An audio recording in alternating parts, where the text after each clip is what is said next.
is important to me. I think a free speech is something you do, is a speech you do. I grew up with the idea of how important it is to actually get your voice out there. What is free speech?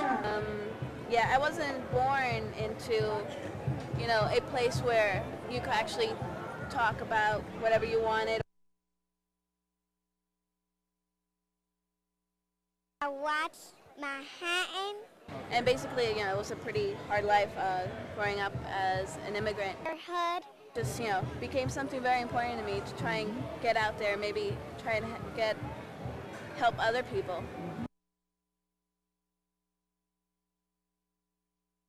Network.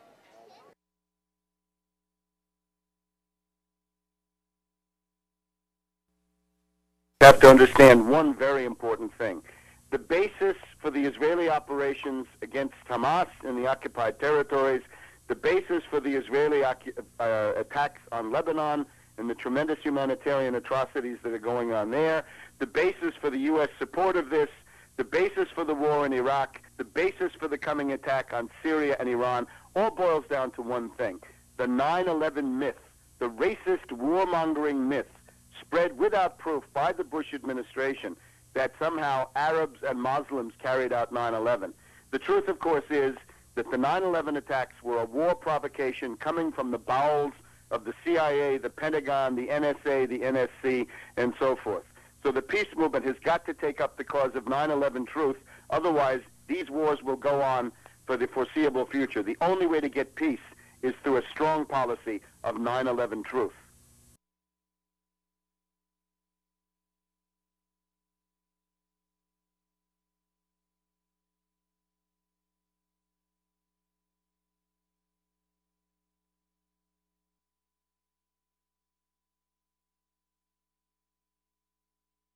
Global Public Access, and we're continuing with Michael Ellner, who's the director of HEAL, Health Education AIDS Liaison, and Gita Desai, who's the producer of Yoga Unveiled. So, Michael, we were just talking about the different traditions. Well, you were asking about how I do it, and I said it's challenging in terms of respecting and honoring people, but it's something that I look to remind myself of as often as possible. I try to move into enhanced states of mind, that I understand how to do that. It's very easy to slip out of it in the world we live in today, and this is something that one has to work on. I don't claim to have mastered it. I'm not claiming I'm enlightened, but I'm aware of it. And it's something that when you're aware of, you begin to incorporate it into your practice of life. You brought up social justice while we were talking about practice, and I know for myself, when I'm aware of what's going on around the world, I feel it enhances my spiritual practice because it shows me how important it is to draw on all possible power that I can get to love with the power of God. Because it's a challenge otherwise. To love. You said we must respect others, and yet if you know it's something that you must do, but you're not really seeing that in someone else, then you sort of muster up respect just because it's something you should do, but it's not really emanating from some deep sense of spiritual connection. Because the more I'm connected with myself, the more I realize I'm not different from the other, no matter who he is or she. Well, I think that's the essential principle, in that when one loves themselves, they are aware of the illusion of separation. You look at us as many cells in a being, in a living, dynamic planet. Right. And we're part of that. Sometimes I think we're like viruses and we're quite destructive, and that eventually the planet will say enough and will be gone. We have this arrogant opinion of ourselves and our role to nature, and we lose sight of being a part of it and being a part of each other. And that's, the reason I mentioned social justice is you wanted to talk about health and healing. I think that's one of the crucial issues about health and healing, is that there are so many wounded and so many sick that we have a perverted idea of what health is to begin with. And I think that it's almost impossible to help people build health if you don't know what you're building. Sort of like practicing yoga without understanding what you're doing. Now, Gita said she got into yoga because of the heartbreak she felt missing her father. What inspired you as a healer to do something so ambitious as HEAL, which has been around now for 25 years, in the face of a lot of opposition? Well, I'm an expert in hypnosis, and I began to realize early on in the AIDS crisis that there was a lot of what I would call the dark side of hypnosis going on, that people were being literally programmed to get sick and die. And I felt that I had a responsibility with that awareness to speak out, and I began to. And I also felt a responsibility to speak out not to the general, but to the people in need, to the people who were actually the victims of this bone pointing, of this psychological murder. And so I went right to the heart of that group of people. And I've heard of your splendid results. And I mean, Jesus went into the leper colonies. Yes, I don't consider myself on the level of Jesus, but I do consider myself. But truly, take it in. What I'm saying, Mike. No, I understand what you're saying. You have gone to help people that others don't want to think about, and so this dark aspect of hypnosis, they would rather buy into that than to have to face what you faced. Well, you know, I think the big lie and the big misconception is that really people care. And this is really, to me, a fundamental issue. Most people don't care if gay men are dying. Most people don't care if IV drug users are dying. Most people don't concern themselves about the poorest people on the planet. And once we get through all the hoopla, you begin to see that these are the people truly affected by AIDS. A subset of gay men, IV drug users, and the poorest people on the planet. And instead we entertain ourselves by wearing ribbons and saying we all have AIDS, and we do all of these things that help us ignore the real issue. And the real issue is that these people don't have either social and economic justice or social justice. And they live in a world that is filled with things that make them vulnerable and susceptible to something like AIDS. So I just felt... You mean they're at such a psychological disadvantage sociologically that they're vulnerable to a negative hypnotic thought? Well, you know, we pretend that this is a permissive and understanding and open society, but that's not the experience if you're gay. And a subset of gay men seeking relief turn to multiple substance abuse, which is never discussed when people talk about AIDS. And that multiple substance abuse was used in a way that produced a breakdown in their ability to defend themselves and their ability to cope with the everyday diseases that we all manage without thinking twice about. And there were also some sexual behaviors going on, and it wasn't the behavior in and of itself, it was the amount of the behavior, the quantities of behavior. So these people were developing a wide range of sexually transmitted diseases that became resistant to treatment. The treatment didn't work anymore. And instead of addressing their real risks, we said, oh, sex can kill you. Everybody's at risk.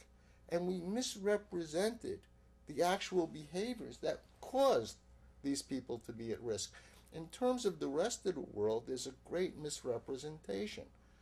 And that misrepresentation is what we're calling AIDS abroad is the same thing that we're seeing at home. It's two completely different phenomenons.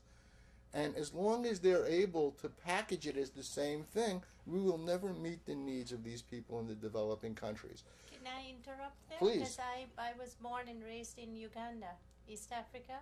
where the highest AIDS epidemic was in the 70s or 80s, when there was a war between Tanzania and Uganda, and the soldiers and the prostitution, brought about. And there was one aspect that has never been written, but my father was very much, he was a lot into politics. He was a lawyer there and was in touch with a lot of the insiders. And one practice that is very commonly used to treat people is witchcraftery.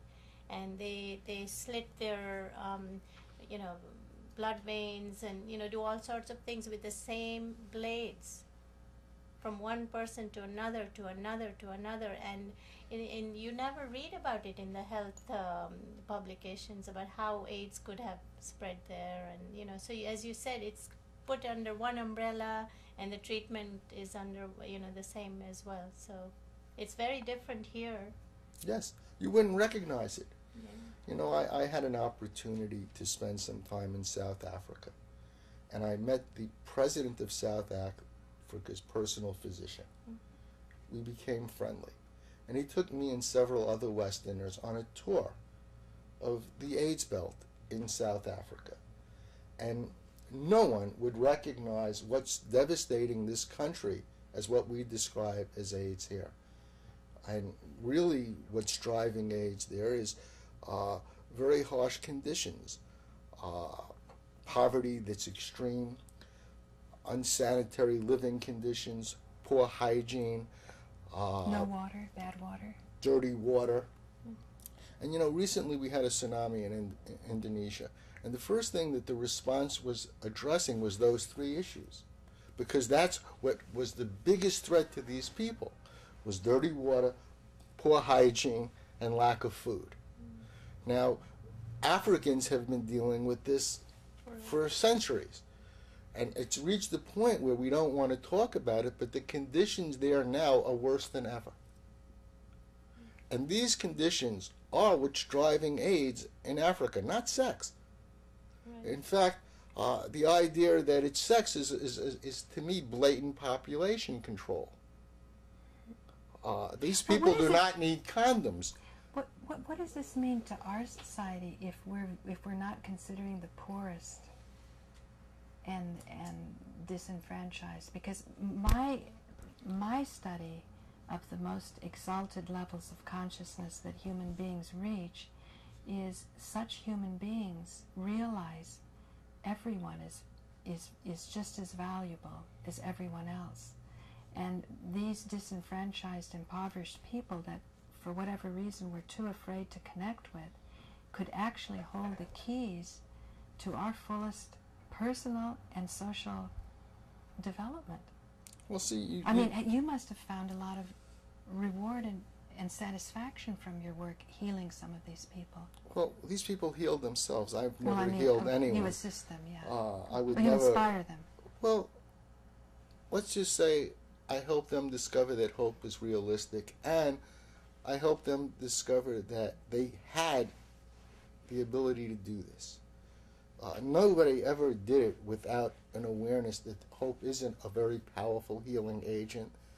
And I think what really is important is just the possibility consciousness. Very, very important. Could you use yoga to help? To help make that connection to, like you say, that you started this discussion with saying I have the highest regard for yoga.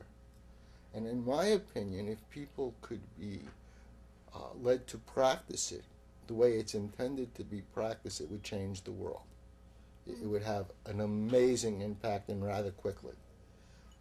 That's a huge challenge. You're implying it's not practiced. Well, correct? Isn't that what you Yeah, said drove your... but I think it'll get there. It started with these physical beginnings, and it's a big business. It's a multi-billion-dollar business. So a lot of it is lost in the process when you're just trying to run it as a business. Teachers and yoga studios. But I think there are many who are seeking the higher aspects of yoga now, students. So they're seeking out teachers that are...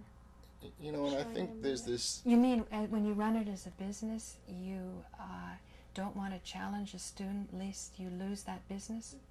Yes, yes. You're not tough one with of them the or something?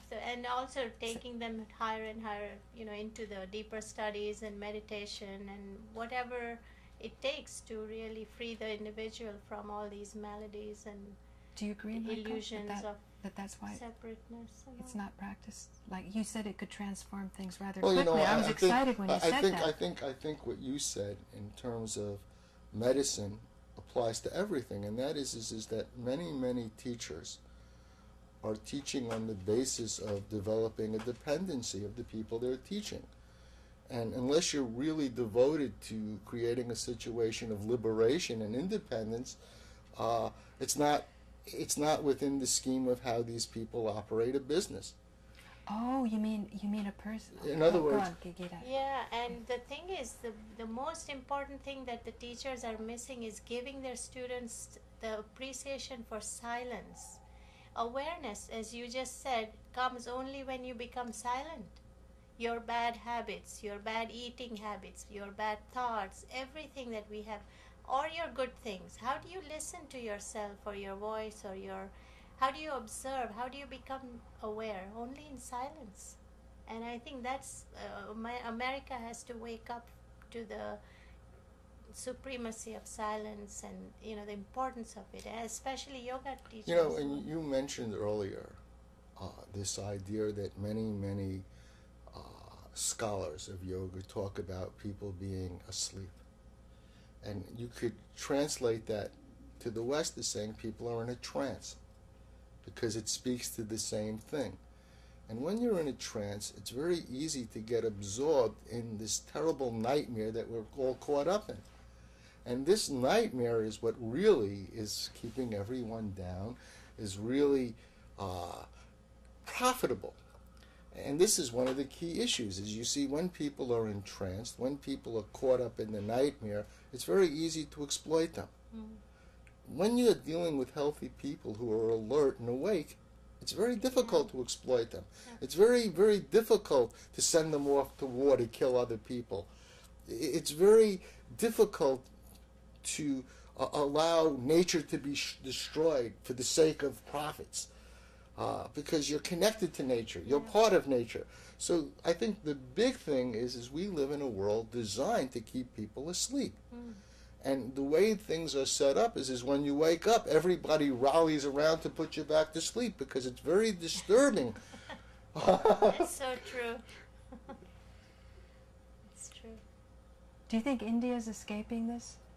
No, India is going the path we are, because it's a it's a world economy, growing to be one now, and they're following America's path. I mean, in every way. So they'll go through the same problems that we are here. No question about it. They'll come around. It's sort of being caught up in this idea of progress and modernization, which in many ways is a curse. If you begin to take a look at values, what that does is give you license to ignore them. Absolutely. And this is what's really missing from life. What if you can look at a pivotal moment in your life, Michael, what woke you up? It would be misleading to think of myself as awake.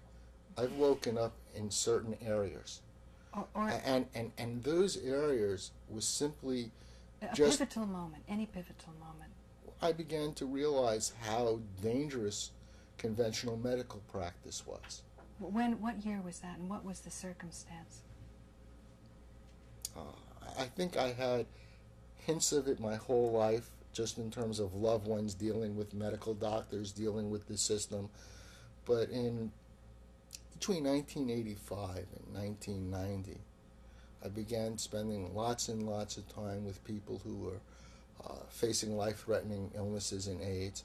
Not that AIDS is a thing, but the actual opportunistic diseases that between 1985 and 1990, I began spending lots and lots of time with people who were facing life-threatening illnesses and AIDS. Not that AIDS is a thing, but the actual opportunistic diseases that people were challenged by.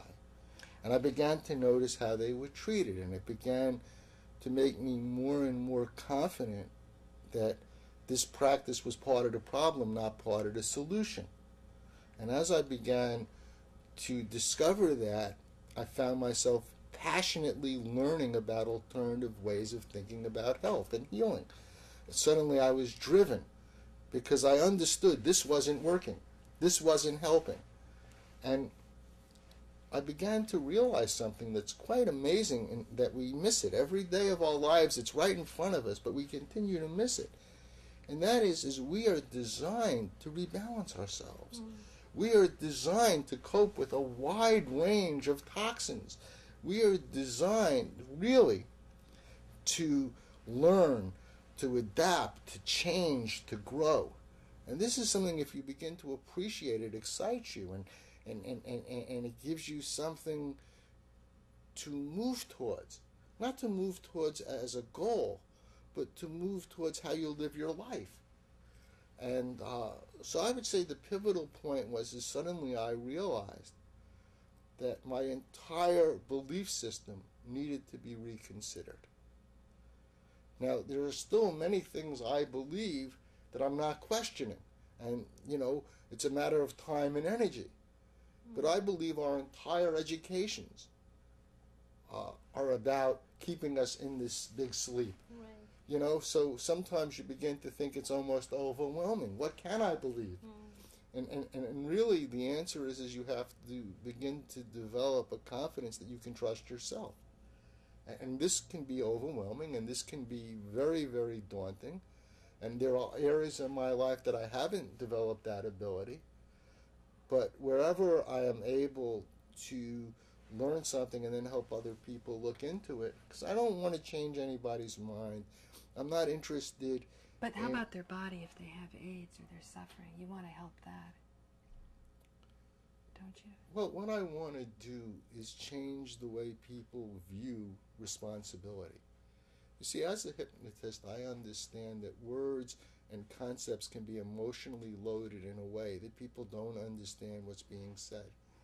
So most people here take responsibility for your health, take responsibility for your life in a way where they think they're being blamed. Yes, you're blaming the victim. And as a result, they don't understand the power of what's really being said. And what's being said is that you have abilities you're not using. And you have an ability to respond to what's going on in a way that could be nothing short of miraculous. Right. But it requires a response instead of a reaction. So what I sort of have committed myself to doing is helping people get out of some of those trances. In some ways I do it as a professional. Although people come to me as a hypnotist, all of my energy is about dehypnotizing them. They're already hypnotized. The last thing they need is more hypnosis. And then, in terms of a social activist, okay, so this is not then in the realm of being a professional, but just as a social activist, what I want to do is point out to people the consequences of reacting versus responding. And the consequences are usually getting sicker and dying. That's what happens when you react. Right. When you respond, you have a chance. But understand there are no guarantees, and I certainly understand that. There are many, many things that really have to be considered in what we would call healing. Many, many factors. But the ability to understand my responsibility is a key factor, is an essential factor, is a powerful place to start. So for the last 25 years, whenever possible, that means you're totally responsible. Everything that's happened is... Dr. Mihail Ledwith and what the Bleep Do We Know said, that's the dark night of the soul, that you can't pass the buck. You see that this exists. This is your creation. But then that's when you will do something about it, when you take responsibility. So that's the beginning. Well, to me, What the Bleep was an enjoyable film. It spoke to a need. It certainly didn't provide any practical advice. Not even creating your day? Well, creating your day is misleading. Go on. Because I don't think people appreciate what's being said, and I think a lot of people walked out of it not believing it. Essentially, what they did demonstrate was they had a lot of talking heads in a story. And in my opinion, that was a poor choice of how to present this information. It was very, very distracting. Essentially what they demonstrated, sometimes a movie, a metaphor, a story can be very, very enlightening. But what really they did was they demonstrated for the first time in a comprehensive way that quantum science actually is discovering and reaffirming knowledge that's been available for thousands and thousands and thousands of years.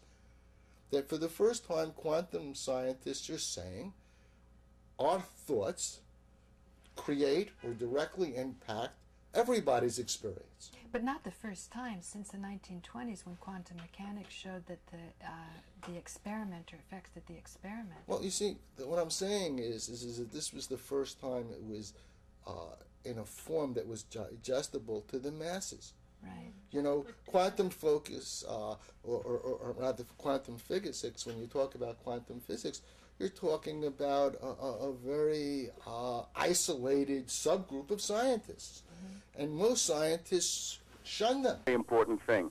The basis for the Israeli operations against Hamas in the occupied territories, the basis for the Israeli attacks on Lebanon and the tremendous humanitarian atrocities that are going on there, the basis for the U.S. support of this, the basis for the war in Iraq, the basis for the coming attack on Syria and Iran, all boils down to one thing.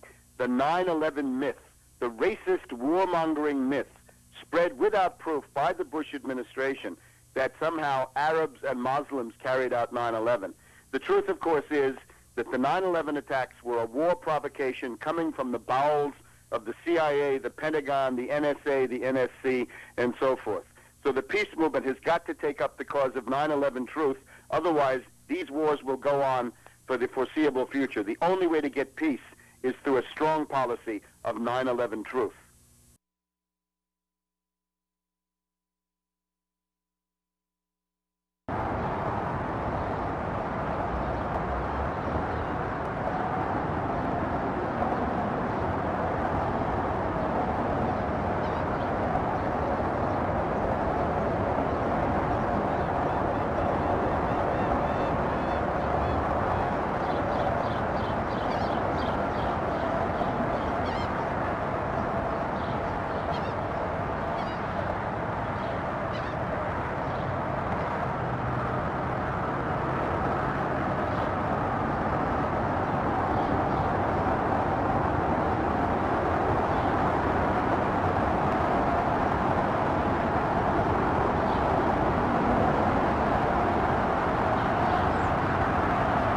Good morning, Manhattan.